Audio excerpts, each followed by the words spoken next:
पढ़ेगी तो आगे जाएगी। क्या करेगी ये पढ़कर? चूल्हा चौका कब संभालेगी? घर का काम कब करेगी? आगे जाना मतलब ससुराल जाना, और यही रिवाज है। इसी रिवाज को आगे चलाना होगा। तू क्या सुन रही है? चल चल भैंसों को चारा डाल, चलो।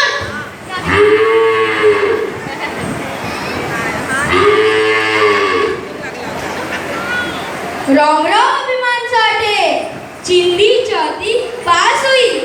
अरे वाह, लड़की ने नाम रोशन किया।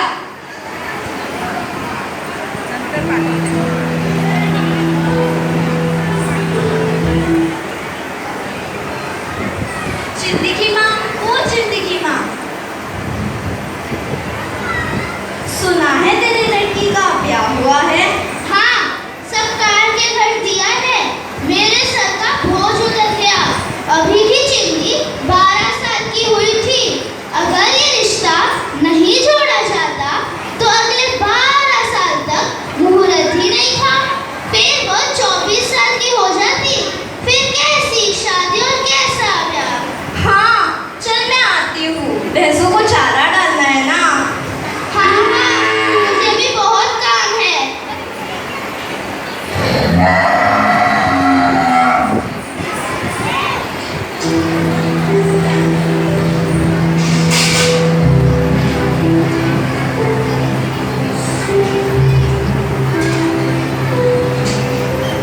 चिन्ने, ए चिन्ने, पानी ला। हाय।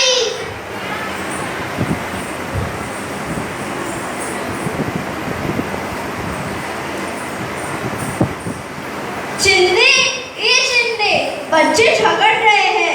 तू क्या कर रही है? देख इनको। क्यों रे? क्यों झगड़ रहे हो? चुप बैठो। रोटी जल रही है शायद। चिन्ने, ए चिन्ने, रोटी जल रही है। राम राम राम, ये बहू मेरी माथे आनी थी।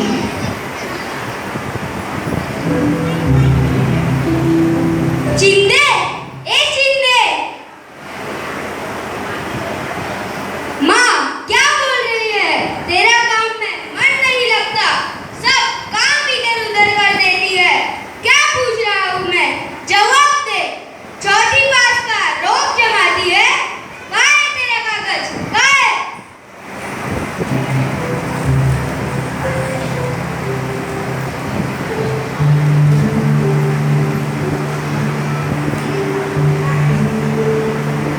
आज से मुझे तेरी कोई शिकायत नहीं सुननी है, समझी?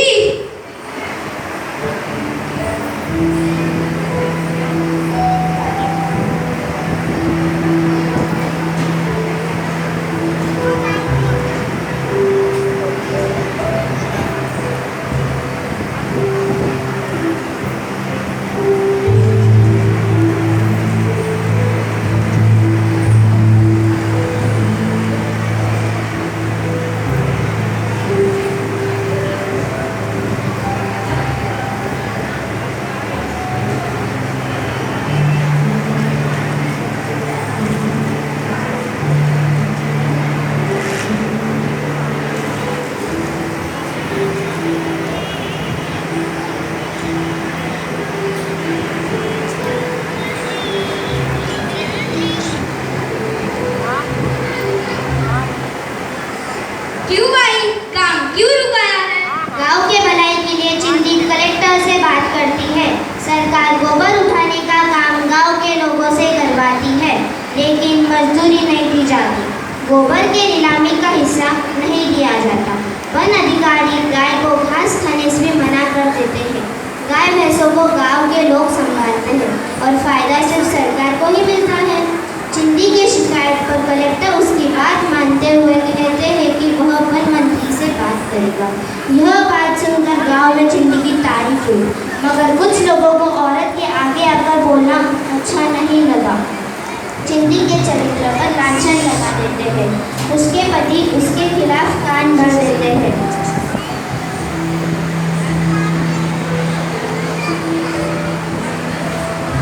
जी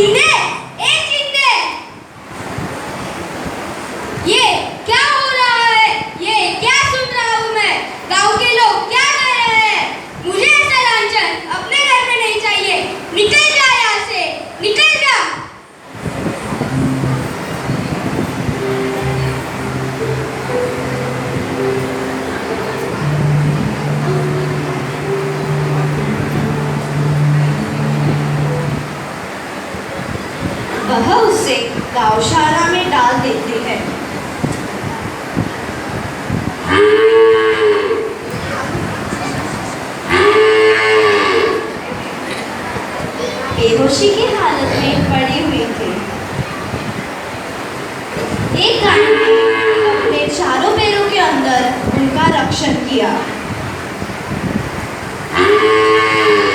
जब चिंदी होश में आई तो देखा पेट खाली हुआ था, सामने बच्चा था।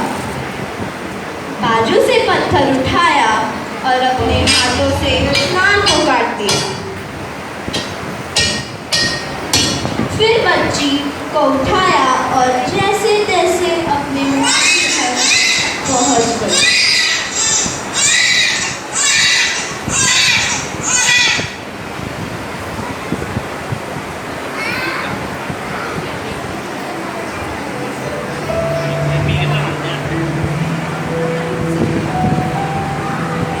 क्यों आई है यहाँ? सारे गांव में नाक कटा दिया तुमने। नहीं माँ, ये झूठ है। मेरी बात सुन माँ। कुछ नहीं सुनना मुझे।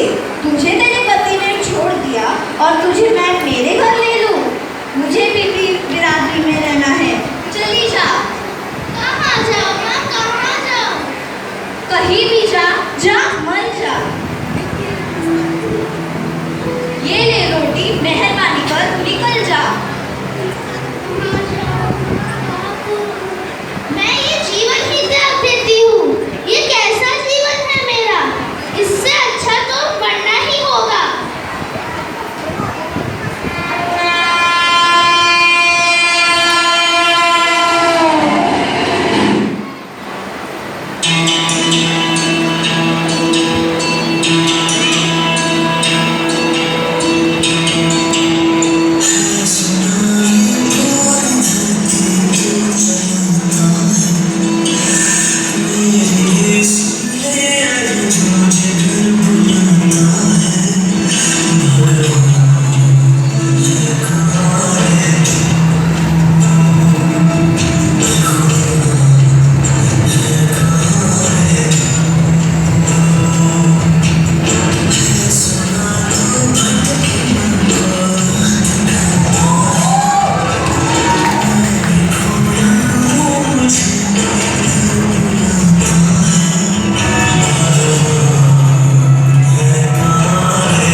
पानी, पानी, कोई तो पानी पिला दो, मदद कर दो।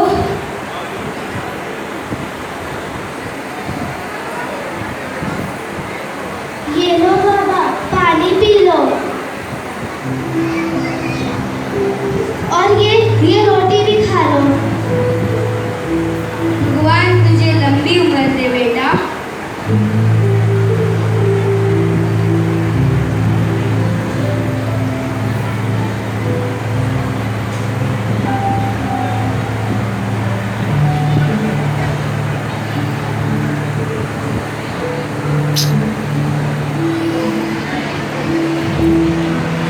चिंदी ने बच्चों के लिए फिर से जीना शुरू किया।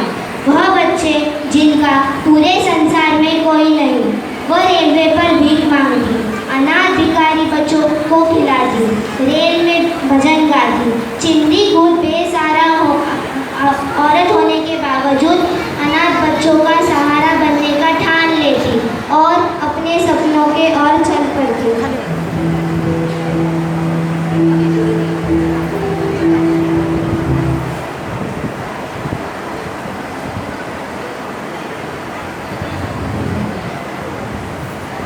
आज से चिंदी मर गई। आज से मैं हूँ सिंधु, मेरी पसंदीदा नदी। और आज से मैं मेरा जीवन इन बच्चों के नाम करती हूँ, इनकी माई बनकर।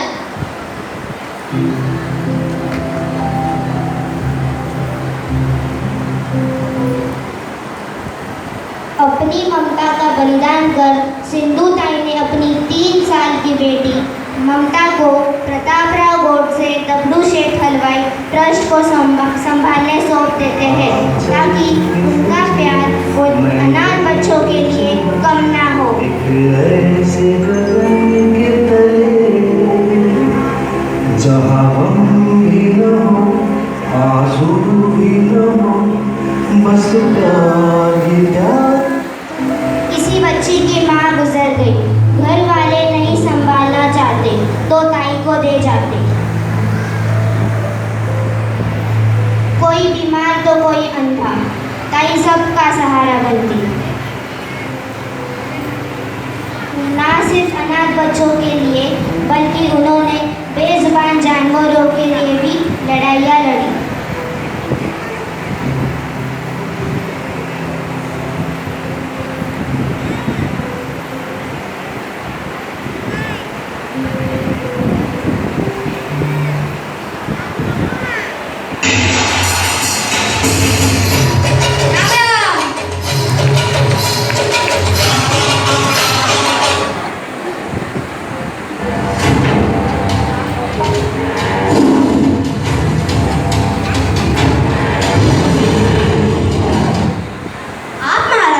वन मंत्री हो ना, तो फिर बार बार मुझे यहाँ अर्ज क्यों करना पड़ता है? ए भाई, ये कौन है मालूम है तुम्हें? पुलिस। तो फिर उसके हाथ में क्या है देखा नहीं? आप इसको क्या बोलते हो पता नहीं, पर हम इसको फुकनी बोलते हैं। चूल्हा फूकने की फुकनी। और इसमें गोलियां नहीं है, और अगर होती तो भी आप चला नहीं पाते। पूछो क्यों? पूछो क्यों? मैं भले ही कौन सी बड़ी अधिकारी नहीं हूँ, पर ये गोलियां अगर आपने मुझ पर चलाई तो कल अखबार में यह छप कर आएगा, वन मंत्री के दफ्तर में एक स्त्री का खून। पंचनामा होगा मेरे मरने के बाद और आपके जीते रहते हुए। काम बताओ। चिखलदारा को संभव नहीं। ओ साहेब, आपके 550 बागों के लिए 5000 गाय बछड़ों को नाम भरोसे छोड़ दूँ? आप मुझे हाँ बोलो या ना बोलो, बिना निर्णय लिए मुझे भेजा तो मैं आपके ऑफिस के साथ खुद को यही जला दूंगी। सब सवाल खत्म। ना रहेगा बास, ना बजेगी बांसुरी।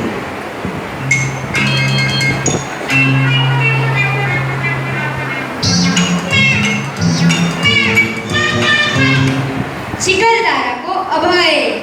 सिंधु ताई की जय, सिंधु ताई की जय, सिंधु ताई की जय।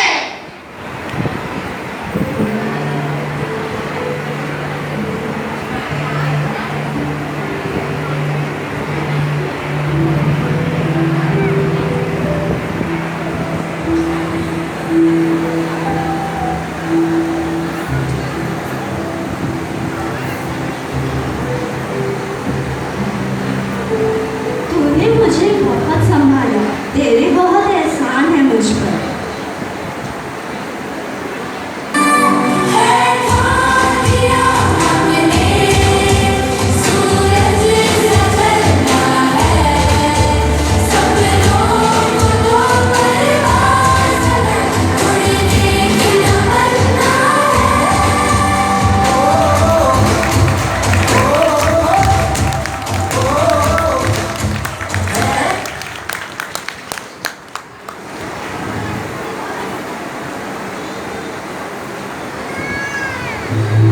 माई, हमारे लिए तो शब्द।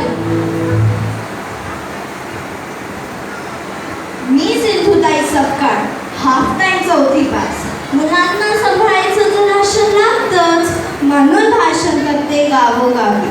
भाषण आहे तर राशन आहे. पोरापोरींनो, विजू नका, जगायला शिका. याचे कारण फुलांच्या पायघड्यावरून चालताना काटे बसले तर सहन करायला शिका. कारण काट्यांना फक्त बोचणंच माहीत असतं, वेदना करत नसतात. तुम्ही तुमचे पाय एवढे घट्ट करा, एक दिवस काटे तुम्हाला सांगतील, आइए, वेलकम, सुस्वागतम, हम झुकता है, तुम चलना सीखो. बाळांनो, आपल्या देशाला भारत माता म्हणतात. मी अमेरिकेला जाऊन आली, त्यांच्या देशाला कोणी मावशी पण म्हणत नाही. मी अनाथांची माय झाले, तुम्ही त्यांचे नातला घ्वारे बाळांनो. शेवटी एवढंच, हमेशा तू ना खाने पीने की बात कर, मर्दों की तरह इस दुनिया में जीने की बात कर. जिस मातृभूमि की निकल चला। उस फटे आंचल को तू सीने की बात कर, मर्दों की तरह इस दुनिया में जीने की बात कर।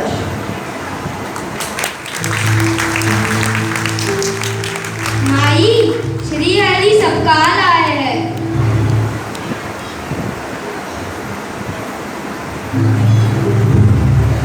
मुझे तेरे साथ रहना है। आपको मेरे साथ रहना है, रहो, मगर अब मैं माई बन गई हूँ। हे बाबा, मोठं खतरनाक बाळ बघायचे का तुला? हे बघ, श्रीहरी सिंधुताई सपकाळ।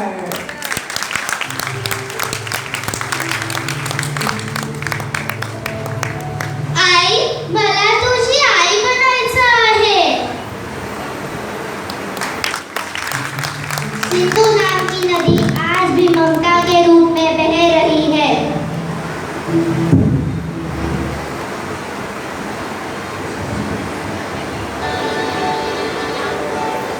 ख्वाबों की नगरी आंखी